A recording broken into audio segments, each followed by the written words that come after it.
Muhammad Nabi Rasul yang akhir.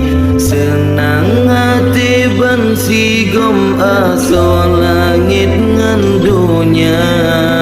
Ne pedang hukum pesabo umat belam tribri.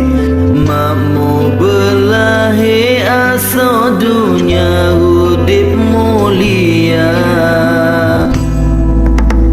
Nepeturi hak meakhlak maso bumonyo.